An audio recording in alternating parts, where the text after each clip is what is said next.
This is the 10-Minute Contrarian Podcast. This is VP. We are a solutions-based podcast, diving into the world of contrarian investing and alternative finance. You can find us hosted on the No Nonsense Forex YouTube channel, NoNonsenseForex.com, and podcast players everywhere. Episode 222 is brought to us by Bybit. Now, as a trader on Bybit, you can trade just about anything. You can trade on a platform that survived the largest hack in human history like it was nothing, and then get all these great incentives and just free stuff and free opportunities. Might I remind you, one of my traders won 2 whole Bitcoin in a raffle, all by clicking my link down below in the show notes. That will take you to the Bybit blog. I want you to read it over and make sure Bybit is for you. And then my link, the link you need to click on, is actually at the bottom of that blog. Click it. Get yourself signed up, get yourself deposited, get yourself trading, because if you do those 3 things, which is not hard to do, that's where all the benefits start to kick in. Because with Bybit, remember, membership has its rewards. It is a 10-Minute Contrarian Podcast, and let's go ahead and set up how this particular episode is going to go down. Back in episode 219, I laid out my entire portfolio, and I said, we're going to go deeper into some of these going forward. And one of those, the one I wanted to start with, was my overall assets. And if you have not listened to episode 219, I really recommend you go back and do that. It was really a pivotal episode for really the entire series, in my opinion, going backwards and going forwards. But I wanted to dig deeper into the assets part. And not to sit there and say, hey guys, look how many assets I have. Aren't I great? Yeah, and look how great a lot of them have done. Aren't I amazing? No. One, I've shared all of these with you over the years on this podcast. 2, yeah, you're going to see how a lot of them have gone up, but why would you bother listening to somebody who doesn't know what they're doing? And 3, there is a logic train here that we have mentioned in the past, but I really, really want to reiterate because 1, I don't think we've done it in a while, and 2, it is supremely important, and it is absolutely vital to the way we invest here on the show.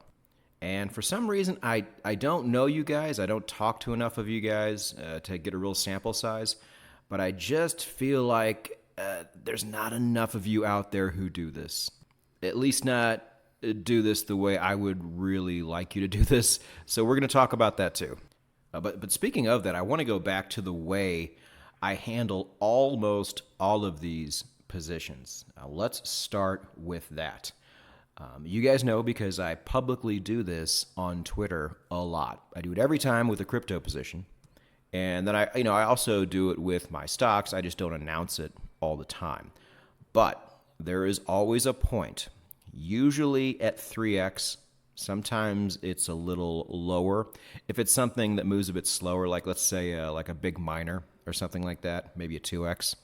But there will always come a time where I take some initial profit off the table and then move my stop loss to break even. And just like in no-nonsense Forex trading, we do this to ensure that there is no way we can possibly lose. We can only win. And what's also great about this is you're going to see, I have a lot of positions that I have built over the years. Here's the punchline. A lot of them have been free because I do what I just got done describing to you. Again, I don't really run into this problem a whole lot because I have built an audience who gets it over the years. But there's always those weird little envious people that just think I'm flexing here with all of my positions. And oh my God, look at him. He's so rich. He's got all this stuff that I really want. Well, no, you don't know how big these positions are. 2, yes, I am rich, but does anybody know why? Everybody who listens to the show should know this. Because I moved to a country where the moment I stepped off the plane, I became a top 5%er. Which is something almost anybody out there, especially if you're in the West, could do right now. You just don't. But you know what happens when you do move to a cheaper country? You have more money to invest. So yes, this is why I have as many positions as I do. This is just where I like to put my money. I don't love buying depreciating assets. I like buying appreciating assets. Call me crazy. But the reason I buy them, and we've gone over this too, this is very important as well. This is a long-term buy and hold. These are not trades. The last time I actually did a trade, it was a monthly chart trade back in 2024 with the NASDAQ, with QQQ. And it was a successful trade, not a wildly successful trade, but successful nonetheless. And that was the last time I ever really did that. What I mainly do this for is I anticipate a certain event happening, and we'll talk about that as we get deeper into these assets. But what's so great about contrarian investing is so many times these assets will move up a lot before the event actually happens. Most of the events we've been waiting for the last 4 years this podcast has been in existence just haven't even happened yet.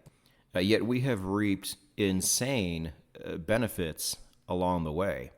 And so this is a reason why I still hang on to the majority of these positions, because especially when these events really start to take shape. If you think there's crazy speculation runs going on now, my God, wait until these speculations actually start to turn into reality. I mean, I'm telling you, contrarians, this is the best way to invest on planet Earth. We find things which we feel are inevitable. Then we do our research on the best ways to approach it, typically by spending most of our money on the underlying asset more so than the actual companies themselves. And then we just sit back and wait. We only invest money we can afford to, I don't want to say lose, of course lose, because we are investing here, we are speculating, but money we don't, in air quotes, care about. Because then you have the luxury of sitting back and waiting. If you don't do it this way, then you can't really comfortably just sit back and wait for these things to occur, because sometimes these events we're waiting for could take a very long time. We just don't, A, know exactly when they're going to happen, B, know when the speculation run is going to happen. So instead of buying these things when they're more expensive, we want to buy them when they're relatively cheap. And if that means we have to be way too early, then that's fine. Because as we're about to see, you can be way too early and still have insanely good returns. Now, I want to say real quick, the only exception to this rule is going to be, if you remember the closed-end funds episode, I do have a couple of those, and I will cut those completely out of my portfolio as soon as I get a sell signal on the monthly chart. Once there comes a time where I'm a bit older and we've had our big recession and we've cashed out on a lot of these positions we're about to talk about, that's when the whole dividend game really starts to crank up. And I do know with CEFs, at least, just the way they're structured, that I am more comfortable managing those on a monthly chart by going all in and then all out, and then collecting those sweet, sweet dividends along the way.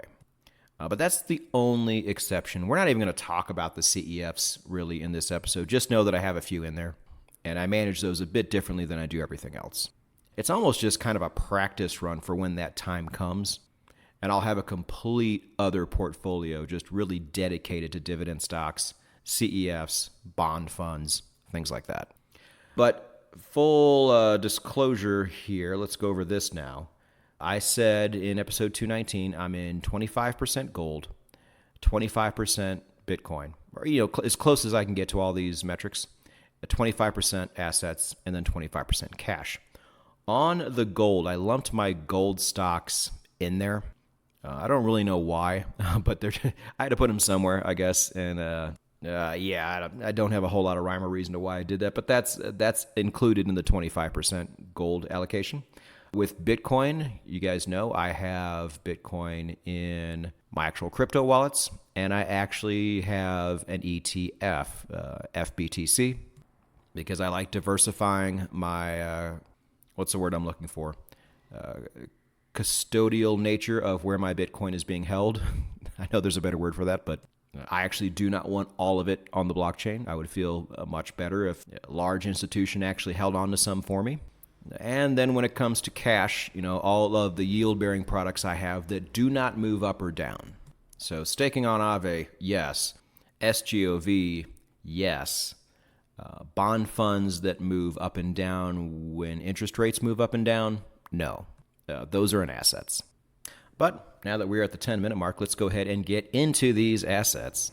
Now, in episode 218, I talked about what to do with certain assets that you just don't know where to put, or they've become too big a part of your overall portfolio, for example. I have a couple like this, not because they're too big, just because I don't have any idea where to put them. My businesses, for one, I have no idea what they're valued at, so I can't really put a price on them. And also real estate. Now, like I said before, some of you who are homeowners out there, I really wouldn't put your home in the assets category. Like Robert Kiyosaki said a long time ago in Rich Dad, Poor Dad anyway, your house really isn't your biggest asset. It's your bank's biggest asset.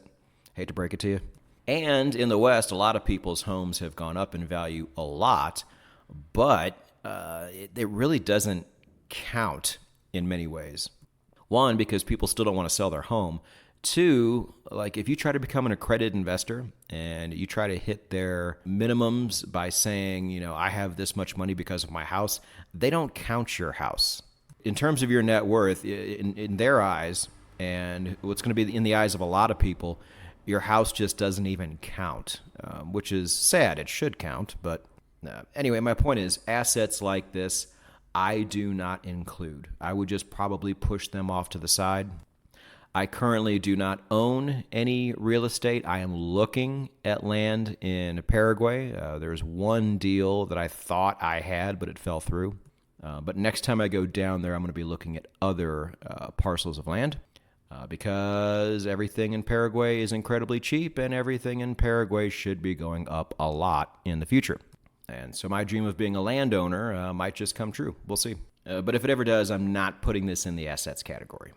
So now that we know what's not in the assets category, let's talk about what is. Now, oddly enough, if I were to tell you what's in my portfolio in like 2021, 2022, when I was building a lot of these positions, you would have absolutely laughed at me.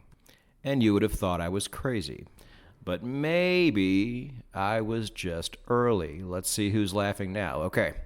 Back during episode 219, the biggest question I got, because I didn't make this very clear, and that was my fault, was what about all your non-Bitcoin crypto positions?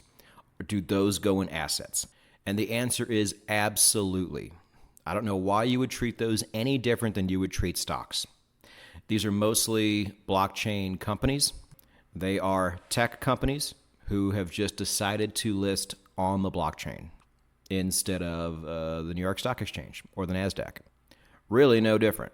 So yes, they absolutely go into assets. And this includes all of the NFTs and gaming tokens that I have. Those are certainly also assets, so they also go here. And for what it's worth, all of my NFTs and gaming tokens and Polygon are the only crypto positions here which are down. The rest are up, and most of them are up quite a bit. And you can see all of those if you go to nononsenseforex.com/blog and go to the search box and type in portfolio. You can see every token I am in and why I am in it. But I don't think we really need to spend much more time on that. I will say, for what it's worth, there are a couple other tokens I'm looking at. I really don't like to have too many positions there. But damn it, there's just some still really great opportunities out there that I have not taken advantage of yet. But for the most part, if I do buy more crypto tokens, I'm really just adding on to older positions, mainly Chainlink and mainly Litecoin. Moving on, I have all of my silver positions here in the assets category. That includes physical, which I don't have a ton of. I mostly, I said this before, the cheapest silver is in the ground. You just have to know what you're doing. So all of my silver mining stocks are, of course, here.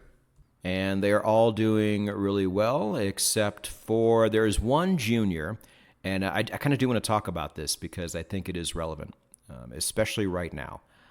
I did overpay for this one particular junior, but I was totally fine with it.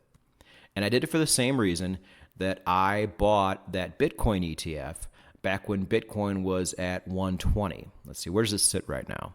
Bitcoin sits at around 116 as we speak, and that 120 was really kind of a mid or short-term top, but I'm totally fine with that. I do not care. Why? Because I just wanted the Bitcoin. And in the case of the Silver Junior, I just wanted the silver.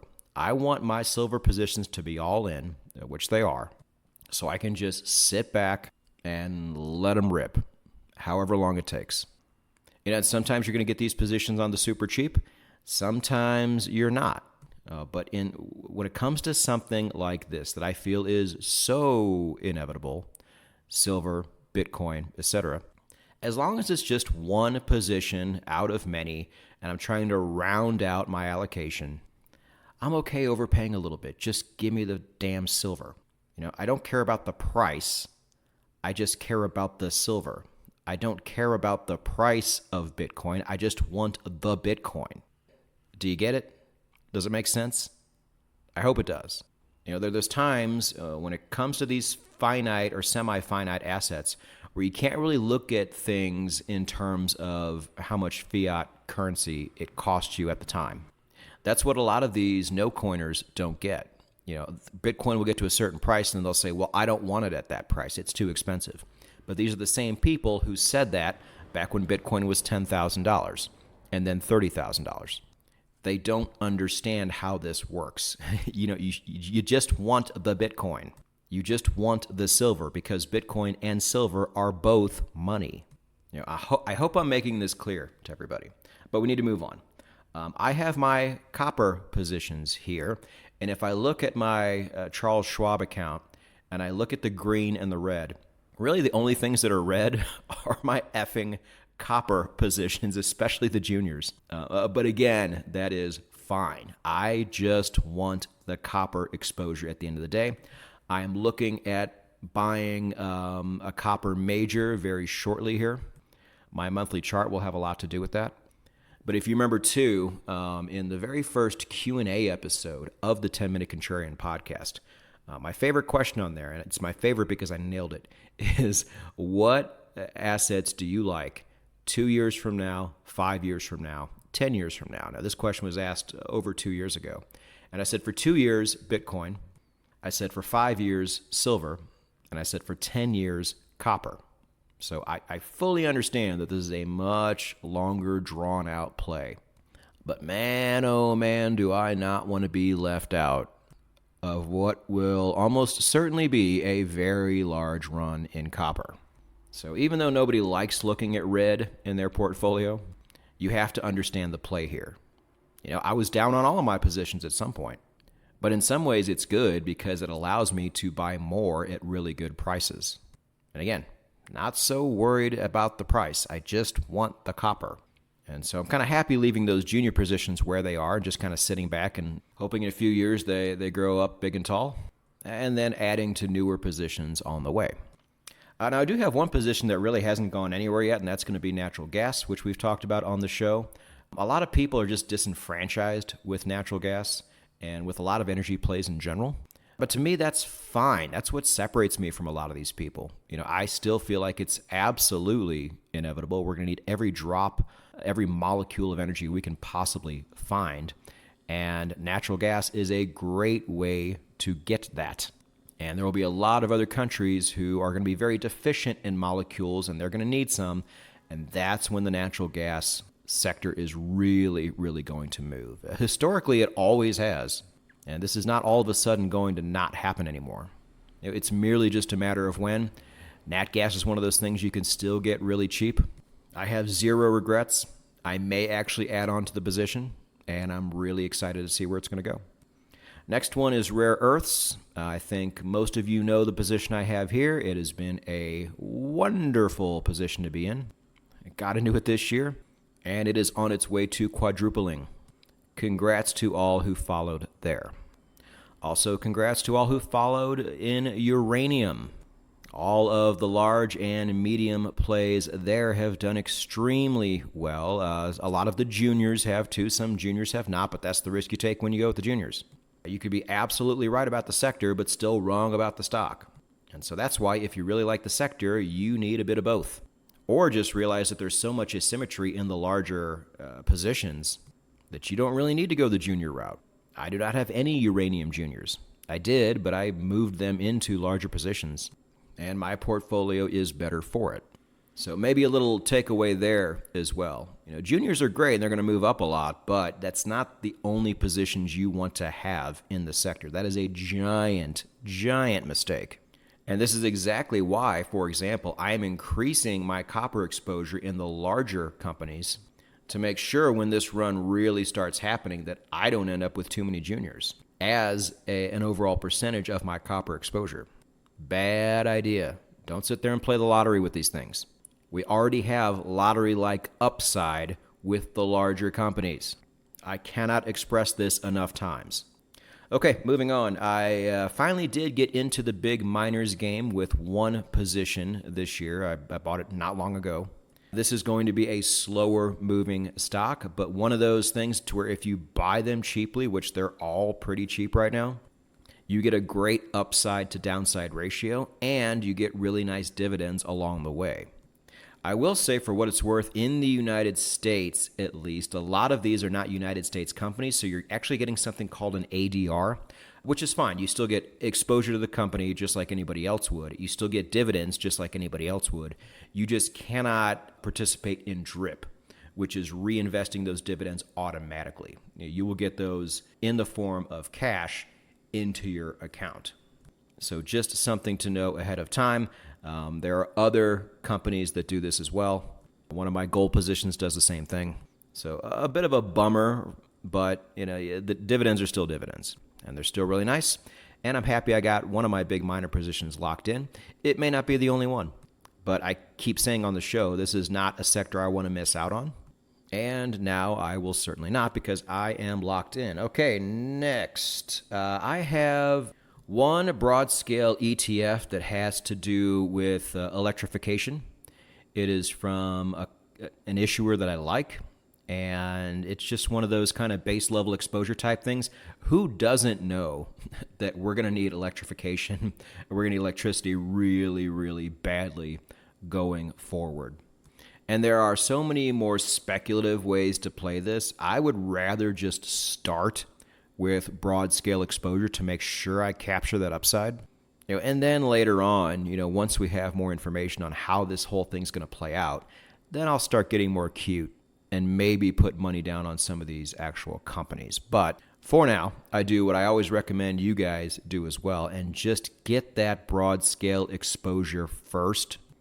Lower upside, but also lower downside. And I get it, in contrarian land, whenever we hear lower upside, that doesn't make us super happy. But I don't understand why it doesn't, because like I said, you're also getting lower downside. This is an essential part of any contrarian investing strategy. I'll talk to some people about my GDX position, and they're like, "Oh, don't you wish we had GDXJ? It's moved up more." I'm like, "No, you amateur. My GDX position is an essential part of my overall strategy when it comes to how I invest in gold mining companies. I take less of a chance up front, and then I take bigger chances down the road. Even though our upside is much bigger than most people's upside, there is still a level of maturity you need to have to do this the right way. Because we are in an era right now where almost all these things are bulling. And a lot of you have forgotten what it's like to see these things go down and go down a lot. And only then will this start to make a lot more sense. But I would just rather it make sense now. You feel me? All right. That pretty much rounds out my asset portfolio. As far as what's on deck, there's always going to be time to invest in different crypto tokens. Like I said, I'm looking to increase my copper exposure, especially on the larger cap side.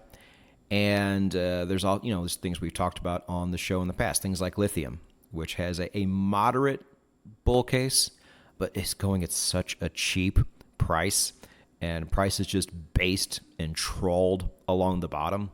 I mean, I'm really excited to get in there once I see some real upward movement, which I just haven't seen yet. But man, I'm on top of that. I'm watching that close. And then I may also add on to natural gas. So that's where my head's at right now. This can always change, and we will certainly talk about that here on the podcast going forward. But I hope you have caught a lot of the little takeaways that I've been putting out there during this episode, because that's what it's really about, especially the methodology here. You have to have a 5 to 10 year window here, because that's the only way you can let these things play out the way they need to. We invest for a really big event, but then along the way, price still moves up a lot. It's amazing.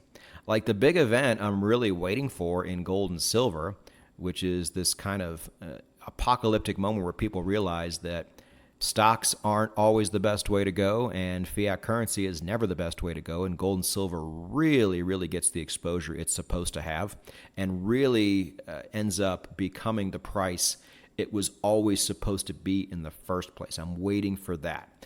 I'm waiting for uranium and people to finally understand that it is the best fuel source out there, and for the world to finally finish building these reactors and start putting them into play. None of those things have happened yet uranium has ran like crazy. I'm waiting for that moment to where the world realizes, oh shit, we need a lot of copper, but we don't have a lot, and it's super hard to mine, and even getting a mine permitted takes 10 years. Like, we're completely hosed. Copper is extremely hard to replace, and we are going to have a supply shock. I'm waiting for the day when your TV commercials talk about this new great technological, gadget or software or whatever, and at the end it says powered by Ethereum or ran on the AVAX blockchain. I'm waiting for Web3 gaming to become the main way most people game, because it just makes so much more sense to do things this way. And oddly enough, most of these event horizons just have not happened. But when they do, this is when I will start to think about scaling out even further, and maybe all the way. All depends on what it is. But we'll talk about that when we get there. We're certainly not there now, and we may not be there for a while, but hey, let's enjoy the ride in the meantime. If I have not been able to illustrate to you how contrarian investing is the superior way to invest by a mile, then I thank you for your patronage in listening to this podcast, but I'm not quite sure what you're doing here.